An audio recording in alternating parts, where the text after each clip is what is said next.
Class 11 এর সমস্ত ছাত্রছাত্রীকে আমাদের এই ইউটিউব চ্যানেলে স্বাগত। আজকের এই সেশনে কি রয়েছে, একদম দা মাইন্ড ম্যাপ অফ ইংলিশ। অর্থাৎ যে সমস্ত ছাত্রছাত্রীরা ক্লাস 11-এ ইংরাজি নিয়ে খুব চিন্তিত, তাদের জন্য আজকের এই সম্পূর্ণ ভিডিও। তারা অবশ্যই আজকের এই ভিডিও দেখলে ক্লাস 11-এর ইংলিশ রিলেটেড সমস্ত তোমাদের যে চিন্তা সেটা দূর হয়ে যাবে। যারা কিছু পড়োনি তারা কিভাবে 40 নম্বরটা তুলতে পারবে, বা যারা হালকা পড়েছো তারা কিভাবে 60% পাবে, এবং যারা সারা বছরটাই পড়েছো কিন্তু ঠিকঠাক করে রিভাইজ করতে পারছো না, তারা কিভাবে 80 থেকে 90 করবে, সেই সমস্ত কিছুই রয়েছে আজকের এই ভিডিওতে। দেখো, আমরা সায়েন্টিফিক ওয়েতে প্রথমে কিভাবে রিভাইজ করব, কোনগুলো আগে পড়ব, কোনগুলো পড়লে আমরা বেশি নাম্বার তুলতে পারবো এবং আমাদের বেশি চাপ লাগবে না। আগে প্রথমেই আমরা বলবো যে প্রশ্নপত্রের যে প্যাটার্ন, এটা অবশ্যই ভালো করে একটু দেখে নাও। আমাদের 5টি কি রয়েছে, প্রোজ রয়েছে, এবং 5টি কি রয়েছে, ভার্স রয়েছে। তো এই গল্প এবং কবিতা 5টা 5টা 10টা। এছাড়া আমাদের কি রয়েছে, র্যাপিড রিডার। এখান থেকে থাকে কত নম্বর, 10 নম্বর। 5 নম্বরের একটা প্রশ্ন আর 5টা এমসিকিউ। এছাড়া আমাদের গ্রামাটিক্যাল সেকশন থেকে কি থাকছে, একদম 10 10 10 10 থাকছে টেক্সচুয়াল গ্রামার থেকে, 10 থাকছে আমাদের একদম রাইটিং স্কিল, যেখানে স্টোরি এবং প্যারাগ্রাফ থাকছে। এছাড়া 10 নম্বর থাকছে আমাদের ইএসপি। এখন কোনগুলো আগে করব স্যার? প্রথম তোমরা টার্গেট করো একদম 10 নম্বর ইএসপি। তোমরা পাশে স্ক্রিনে দেখতে পাবে যে তোমাদের পুরোপুরি প্রশ্নপত্রের প্যাটার্ন কি রয়েছে, কোন সেকশন থেকে কত নম্বর আসছে। এখন মাইন্ড ম্যাপটা কি, কিভাবে রিভাইজ করব? একদম প্রথমে আমরা ইএসপি টাকে টার্গেট করব, অর্থাৎ কমার্শিয়াল লিফলেট এছাড়া অ্যাডভার্টাইজমেন্ট। খুব অল্প সময়ের মধ্যে এই 10টা নম্বর তোমরা রেডি করতে পারবে। একটা লিফলেট কি, যারা জানো না তাদের জন্য আমি বলছি, যে তোমরা যখন ক্লাস 10-এর শেষ পরীক্ষা দিয়ে বেরোচ্ছ বা রেজাল্ট তুলতে গেছো, তোমাদের সামনে তখন দেখবে স্কুল থেকে বেরোতেই তোমাদের সামনে কিছু কাগজপত্র হাতে দেয়, দিয়ে বলে আমরা এই কোর্স করাবো, ওই কোর্স করাবো, তাই তোমরা আমাদের সঙ্গে জয়েন করো। একটা কাগজ দেয়, সেটা কি, লিফলেট। তো এই লিফলেটটা তোমাকে খাতায় সুন্দর করে বানাতে হবে। সেটা কোনো জায়গায় ঘুরতে নিয়ে যাওয়া হোক, বা তোমাদের কোনো জায়গায় কোনো কোর্স হচ্ছে সেখানে হোক, বা এছাড়া কোনো দোকান তুমি নতুন লঞ্চ করছো সেখানে তোমরা কি কি ফেসিলিটি দিচ্ছ। তো এই বিষয়ে বিভিন্ন লিফলেট আমাদেরকে তৈরি করা শিখতে হবে, যেখানে 5টা নম্বর থাকে। হেডিং দিতে হবে, ক্রাইটেরিয়া দিতে হবে, মানে কি কি বিশেষত্ব আছে, এবং তোমার ইমেল অ্যাড্রেস, ফোন নাম্বার, নাম, যে কোনো কিছু দিলেই হবে। তো এই 5টা পয়েন্ট যদি তোমরা ঠিকঠাক করে করতে পারো, 5-এ 5 পাওয়া যায়। একটুখানি পেন দিয়ে নয়, পেন্সিলে একটু খাতার মধ্যে আঁকতে হয়। তোমরা অবশ্যই এখানে 2-3টে লিফলেটের স্ট্রাকচার দেখে নাও, এবং অবশ্যই আমরা সাজেশন করে দেবো যেগুলো তোমাদের জন্য এবারে ইম্পর্টেন্ট, যদি তোমরা কমেন্ট সেকশনে জানাও। এরপর আমরা দেখবো অ্যাডভার্টাইজমেন্ট। অ্যাডভার্টাইজমেন্ট মানে কি, আমাদের ধরে নাও কোনো একটা ফ্ল্যাট বিক্রি আছে, আমাদের এখানে কোনো ফ্ল্যাট আছে, সেটা বিক্রি করব বা সেটাকে আমরা ভাড়া দেব। তো সেই বিষয়ে আমরা কি করব, নিউজ পেপারে অ্যাডভার্টাইজমেন্ট দেবো যে এত বিএইচকে রুম রয়েছে, এর সঙ্গে বাথরুম অ্যাটাচ রয়েছে, এর সঙ্গে পার্কিং এরিয়া রয়েছে, ক্লিয়ার, এবং এত দাম। যারা ইচ্ছুক তারা আমাদের সঙ্গে কন্ট্যাক্ট করতে পারে, তার কন্ট্যাক্ট নাম্বার এইটুকুনি। যদি হয় তুমি তোমার ফোন বিক্রি করতে চাও পুরনো, সেটার মডেল নাম্বার দিলে, কতদিন আগে কিনেছো সেটা দিলে, এখন তুমি কত টাকায় বিক্রি করতে চাইছো, এবং ক্যামেরা কোয়ালিটি কেমন, এই সমস্ত ডিটেলস জাস্ট 50টা ওয়ার্ডের মধ্যে তুমি দিয়ে দেবে। তাহলে কিন্তু অ্যাডভার্টাইজমেন্ট আর লিফলেট এইখান থেকে তোমরা 5 5 10 অনাহাসে তোমরা একদম 20 মিনিট করে সময় দিলেই রেডি করে নিতে পারবে। ক্লিয়ার? তাহলে প্রথমে আমরা এই 10টার উপর একটু কনসেন্ট্রেট করব। এরপর নেক্সট আমরা কি করব, স্টোরি রাইটিং এবং প্যারাগ্রাফ। যাদের প্যারাগ্রাফ ভালো লাগে তারা অবশ্যই প্যারাগ্রাফটাকে অ্যাপ্রোচ করো, যাদের স্টোরি রাইটিং লিখতে সহজ হয় তারা অবশ্যই স্টোরি রাইটিংটার উপর জোর দাও। 5টা স্টোরি দেখে যাও। যারা বলবে তাদেরকে অবশ্যই এই 5টা স্টোরি কি, যেটা করলে তুমি একটা কমন পাবে, বা এই 5টা স্টোরির ওপর ডিপেন্ড করে যে কোনো স্টোরি তোমরা বানাতে পারবে। অবশ্যই কমেন্ট সেকশনে জানাবে। তো 5টা স্টোরি করে যাও, সেই 5টা স্টোরি থেকে একটা স্টোরি তোমরা কমন পেয়ে যাবে। তাহলে কি কি গেল? একদম 10, 10, 20, 40। ধরে নাও কিভাবে 40 হচ্ছে, তোমার 20 আগে থেকে স্কুল দিচ্ছে, এখান থেকে তুমি গ্রামাটিক্যাল সেকশন থেকে রাইটিং এ 10 আর ইএসপি থেকে 10 হয়ে গেল। এবার আসছি আমরা টেক্সচুয়াল গ্রামার। এটা তুমি টেস্ট পেপার থেকে করো যদি না শিখে থাকো, আর যদি শিখে থাকো তাহলে যেখান থেকে খুশি করো, তুমি পারবে। আর যারা শেখোনি এখনো পর্যন্ত, তারা অবশ্যই এটা নিয়ে বেশি মাথা ঘামিও না, এটা একটু পরে চোখ বোলাও। ক্লিয়ার? একদম প্রথমেই আমরা চলে আসবো কবিতাগুলোতে। আমরা 3টি কবিতাকে টার্গেট করব, কারণ আমাদের 5টা কবিতা থাকে। এই 5টা কবিতা থেকে 5টা প্রশ্ন থাকে, তার মধ্যে থেকে আমাদের 2টো করতে হয়। তাই আমরা ভালো করে 3টি কবিতা পড়বো। 3টি কবিতা কোনগুলো? খুব সহজ স্যার। একদম প্রথমে কি রয়েছে? Upon Westminster bridge. এটাকে পড়ে নাও। কারোর অসুবিধা হলে আমাদেরকে জানাবে, আমরা ভিডিও দিয়ে তোমাকে সাহায্য করব। আপন ওয়েস্টমিনিস্টার ব্রিজ ক্লিয়ার হলো? এইটা করে ফেলো। এরপর যেটা তোমাদের সকলের প্রিয়, একদম মিটিং অ্যাট নাইট, এটাকে করে ফেলো। কারণ এই দুটো থেকেই তোমরা প্রশ্ন উত্তরে লেখার চেষ্টা করবে। আর একটা চেষ্টা করো ব্যাকআপে নিয়ে যাওয়ার, সেটা কি? দ্য সিক রোজ। এই 3টি কবিতা ভালো করে পড়ো।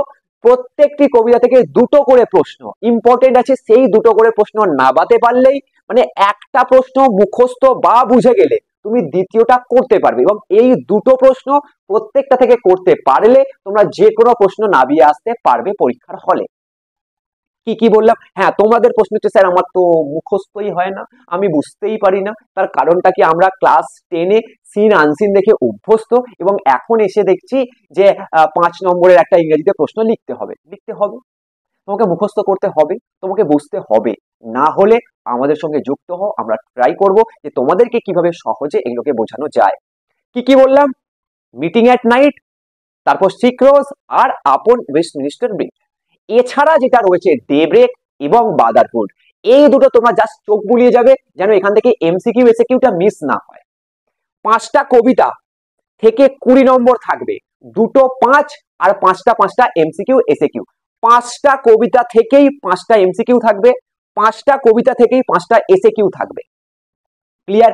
আর 2টো 5 নম্বরের প্রশ্ন লিখতে হবে। 2টো 5 নম্বরের প্রশ্ন অবশ্যই লিখবে। 3টে কবিতা পড়তে পারলেই লিখতে পারবে। ক্লিয়ার হলো? আর সবকটা থেকে এমসিকিউ এসএকিউ ভালো করে দেখে যাও, যেন এমসিকিউ এসএকিউটা মিস না হয়। তাহলে 20 নম্বরের মধ্যে আমরা টার্গেট করছি 15টা নম্বর। আমরা যেন 15 পাই, মানে 5-এর 5-এর 2টো প্রশ্ন লিখলাম, আমরা সেখানে 4-4 করে পেলাম 8, আর বাদ বাকি যে 7টা নম্বর সেটা এমসিকিউ এসএকিউ থেকে আমরা তুলে নেব। 10-এর মধ্যে আমাদের 3টে ভুলও তাতে কিছু এসে যায় না। 15টা নম্বর আমাদের টার্গেট। ক্লিয়ার করতে পারলাম? সেম জিনিস আমরা গল্পের ক্ষেত্রেও করব। গল্পের ক্ষেত্রে কোনটা করব? দেখো, তোমাদের সকলের প্রথমেরটাই সবার প্রিয়, লীলাস ফ্রেন্ড। যাদের এটা এখনো পর্যন্ত হয়নি তারা আমাদেরকে কমেন্ট সেকশনে জানাবে, আমরা খুব দ্রুত এটার উপর ভিডিও দিয়ে দেব। লীলাস ফ্রেন্ড এটাকে করবেই, এটাকে ছেড়ে যেও না। এখান থেকে তোমাদের 3টে সেকশন থেকে প্রশ্ন আসে, সেই 3টে সেকশন যদি পড়তে পারো তাহলে একটা প্রশ্ন কমন পেয়ে যাবে। যেমন একটা হচ্ছে তোমাদের ওই যে বল রিলেটেড, মানে বলটাকে আকাশে তুলে দিচ্ছে, এবং সেটা পড়ছে সিদ্ধা এবং লীলা।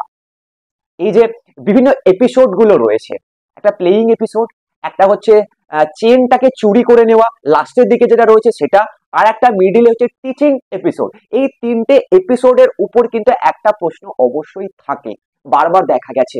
এছাড়া আরো 2-3টে প্রশ্ন রয়েছে ক্যারেক্টারাইজেশন, অর্থাৎ লীলাস ক্যারেক্টার বা সিদ্ধাস ক্যারেক্টার। ক্লিয়ার? এই ছাড়া যে প্রশ্নগুলো ইম্পর্টেন্ট রয়েছে অবশ্যই নেক্সটে আমরা সাজেশনটা করে দেব। যারা বলবে তাদেরকে আমরা পার্সোনাল দিয়ে দেব, বা তোমরা যদি আমাদের সঙ্গে যুক্ত হও তাহলে আমরা তোমাদেরকে প্রোভাইড করিয়ে দেব। এরপর কি রয়েছে? লীলাস ফ্রেন্ড হয়ে গেল, আমরা লীলাস ফ্রেন্ডটা করব। এখান থেকে এমসিকিউ এসএকিউ অবশ্যই করব, এবং এখান থেকে বট প্রশ্ন করব। এছাড়া আমরা যেটা করব সেটা হচ্ছে জিমি ভ্যালেন্টাইন। জিমি ভ্যালেন্টাইনটা পড়তে আমাদের ভালো লাগবে, তার কারণ একজন খারাপ মানুষ আস্তে আস্তে আস্তে আস্তে কিভাবে ভালো হয়ে গেল। বেন প্রাইস, তার কি মুখ্য ভূমিকা ছিল, এছাড়া জিমি ভ্যালেন্টাইন থেকে যে কোনো এমসিকিউ এসিকিউ আসলেও আমরা লিখতে পারি, কারণ গল্পটা অনেক সহজ সরল এবং আমরা বুঝতে অসুবিধা হবে না, এখান থেকে বড় প্রশ্ন আমরা লিখতে পারবো। কিভাবে চেঞ্জ হলো, কিভাবে খারাপ থেকে ভালো হলো, এই যে বিষয়টা একটুখানি একবার চোখ পড়ালেই তোমাদের কিন্তু রেডি হয়ে যাবে। দুটো গল্প ভালো করে রেডি করো, দুটো গল্প থেকে 4 থেকে 5টা করে প্রশ্ন রেডি করতে হবে। যারা পারবে না তারা 3টে প্রশ্ন করো, যারা পারবে তারা 4 থেকে 5টা প্রশ্ন করো। মানে কি, লিলাস ট্রেন থেকে 4 থেকে 5টা প্রশ্ন, জিমি ভ্যালেন্টাইন থেকে 4 থেকে 5টা প্রশ্ন, ব্যাস এনাফ। কবিতাগুলো থেকে 3টে, গল্প থেকে 2টো। এছাড়া যে গল্পগুলো বাকি রয়ে গেছে, বাকি 3টে যে গল্প রয়েছে, অর্থাৎ কার্মা, ক্লিয়ার হলো? এই কার্মা অবশ্যই একটুখানি ভালো করে তোমরা চোখ বুলিয়ে নেবে, যাতে এমসিকিউ এসএকিউটা অসুবিধা না হয়, আর এখান থেকে সাজেশন করে তোমরা একটা বা দুটো বড় প্রশ্ন পড়তে পারো। যারা পারবে, যারা পারবে না তারা করো না, ক্লিয়ার? কিন্তু এমসিকিউ এসএকিউ এর জন্য অবশ্যই কার্মাটা একবার পড়ে নেবে। প্রথমত আমি লাস্টের টিপস দেব, যে যারা একদম ইংরেজি পারো না তারা কি করবে। এরপর কি রয়েছে, কার্মার পর নোবেল লেকচার, এটাও একটুখানি তোমরা সেম জিনিস দেখবে। এখান থেকে বড় প্রশ্ন না পড়লেও চলবে, তার কারণ তোমরা অলরেডি 3টের বড় প্রশ্ন পড়ছো, 2টো 4টে 5টা করে, আর একটার 2টো পড়ছো, তাই তোমাদের টোটাল 10টা প্রশ্ন অবশ্যই গল্প থেকে করছো। তো 4টে 4টে 2টো এনাফ, পরীক্ষার জন্য এনাফ এটা। এরপর আর কি রয়েছে, একদম place in art in education, এই জায়গাটাও কিন্তু খুব সহজ, এখান থেকে এমসিকিউ এসএকিউটা পারা যায়। বড় প্রশ্নটা একটু ঘুরিয়ে আসলে তোমরা লিখতে পারো না, তাই এই জায়গাটা একটু স্কিপ করে নাও, যে বিষয়বস্তুটা জেনে নাও, এমসিকিউ এসএকিউ করো, কিন্তু বড় প্রশ্নটা ছুঁয়ো না। বা যাদের মনে হয় এটা সহজ তারা বড় প্রশ্নটা এখান থেকে করতে পারো। এখন এছাড়া আর কি রয়েছে, আমাদের র্যাপিড রিডার রয়েছে। র্যাপিড রিডারে আমাদের 5টা গল্প রয়েছে বা স্টোরি রয়েছে শেক্সপিয়ার, ঠিক আছে? এখন এখান থেকে আমরা কোনটা পড়লে বেনিফিট পাবো, ভালো করে একটা জিনিস বোঝো, এমসিকিউ এসএকিউ থাকে 5টা গল্প থেকে, ক্লিয়ার হলো?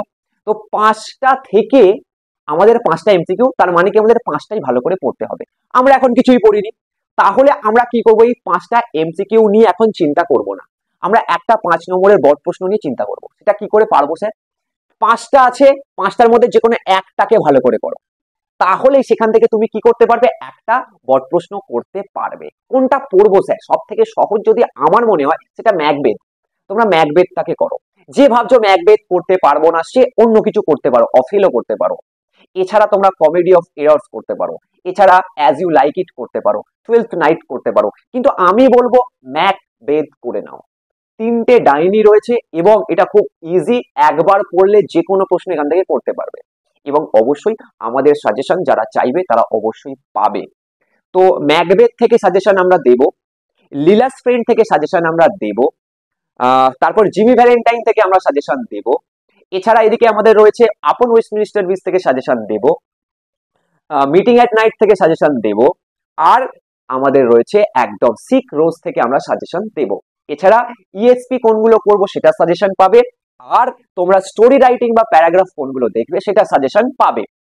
বাদ বাকি দেখো, টেক্সচুয়াল গ্রামার থেকে কোনো সাজেশন হয় না, এটা তোমাদের টেস্ট পেপার করতে হবে এবং গ্রামাটিক্যাল পার্টটাকে শিখতে হয়, তাই এখান থেকে কোনো সাজেশন আশা করো না, ক্লিয়ার? এই 7টা নম্বর গ্রামার সেকশন থেকে 7 নম্বর, voice change, narration change, split, transformation of sentence, joining, এই যে সেকশনটা রয়েছে এটা তোমাদের প্র্যাকটিসের উপর, এটা নিয়ে মাথা ঘামাতে হবে না যারা পারো না। তোমরা যারা শুধুমাত্র 50টা নম্বর পেতে চাও, যারা শুধুমাত্র পাস করতে চাও, তারা যেটার উপর মূল ফোকাস করবে, প্রথমেই ইএসপি 10 নম্বর, আমাদের 8 চাই, 4 করে। স্কুল দেবে আমাদেরকে 20, 28 নম্বর আমার হয়ে গেছে। এবার আমার টার্গেট কি, স্টোরি রাইটিং, যেখানে আমি 10 নম্বর ছোবো, আমাকে 7 দেবে, তাহলে 28 আর 7 হয়ে গেল আমার 35। এরপর আমার টার্গেট হচ্ছে কবিতা, কবিতা থেকে আমার 20তে 15 চাই। আমরা এমসিকিউ এসএকিউ করব, যেখানে আমার 10-এর মধ্যে 7 ঠিক হবে, আর দুটো বড় প্রশ্ন লিখবো, যেখানে আমি 4 করে 8 পাবো, অর্থাৎ 15 নম্বর। তাহলে আমাদের কি হলো, 35 আর 15, 45, আর এদিকে হচ্ছে আমাদের 5, 50 নম্বর আমাদের রেডি। তাহলে কবিতা, স্টোরি, আর ইএসপি, এই তিনটেকে যদি আমরা করতে পারি আমাদের 50 নম্বর হয়ে গেছে। এখন আর 15 মানে 60 টপকানোর জন্য আমাদেরকে দুটো গল্প পড়তে হবে, একটা লীলাস ফ্রেন্ড আর একটা জিমি ভ্যালেন্টাইন। এই দুটো গল্প পড়বো, এখান থেকে 5 5 করে 10-এর মধ্যে 8 তুলবো, তাহলে আমাদের নাম্বারটা হলো 58। এবার আমরা এখান থেকে এমসিকিউ এসএকিউ করব, সেখান থেকে আমরা 7টা ঠিক করব 10-এর মধ্যে, তাহলে আমাদের নাম্বারটা 60 টপকে গেল। 60 টপকে গেল। এবার আমাদের হাতে কি রয়েছে, যদি আমরা গ্রামার সেকশনটাকে করতে পারি সেই নাম্বারটা আমাদের অ্যাড হবে। যদি আমরা ম্যাকবেথটাকে পড়তে পারি তাহলে ম্যাকবেথ থেকে 4 নম্বর আমাদের অ্যাড হবে। যদি আমাদের কাছে সময় থাকে তাহলে এই যে র্যাপিড রিডারটা রয়েছে এখান থেকে সব কটা আমাদের যদি পড়া না থাকে তাহলে এখন আর পড়তে যেও না, এমসিকিউ এসএকিউ ওখান থেকে জাস্ট টিক করে দেবে। যদি হয়ে যায়, যদি মিলে যায় তোমরা নাম্বারটা পাবে, কিন্তু সব কটা গল্প পড়তে গিয়ে সময় নষ্ট করো না, তার থেকে বরঞ্চ তোমরা গল্প কবিতার দিকে সময় দাও। তাহলে প্রথম আমাদের টার্গেট ইএসপি, তারপর স্টোরি বা প্যারাগ্রাফ, তারপর রয়েছে আমাদের কবিতা, তারপর রয়েছে আমাদের গল্প, তারপর রয়েছে আমাদের ম্যাকবেথ, এবং শেষে আমাদের রয়েছে যাদের গ্রামারটা হয় না তারা টেস্ট পেপারে 10টা পেজের গ্রামাটিক্যাল সেকশনটা করে যাও। একদম আমি লিখে দিচ্ছি তোমরা 70 কেউ আটকাতে পারবে না। আর যারা একটু ভালো তারা 80 টপকে যাবে, আর যারা 50 অ্যাপ্রোচ করছো তাদের আমি অলরেডি গাইড করে দিয়েছি। এছাড়া বিস্তারিত যদি তোমরা কিছু জানতে চাও, সাজেশন যদি চাও, অবশ্যই কমেন্ট সেকশনে জানাবে। তো আশা করব যে সমস্ত ছাত্রছাত্রীরা ক্লাস 11-এ ইংরেজিটাকে নিয়ে টেনশন করছিলে তাদের অনেকটাই সাহায্য করতে পারলাম। চ্যানেলে নতুন হয়ে থাকলে অবশ্যই চ্যানেলটিকে সাবস্ক্রাইব করে পাশে থাকা নোটিফিকেশন বেল অন করে দিও, কারণ ক্লাস 12-এ তোমাদের এই চ্যানেল থেকে অবশ্যই সাহায্য পাবে।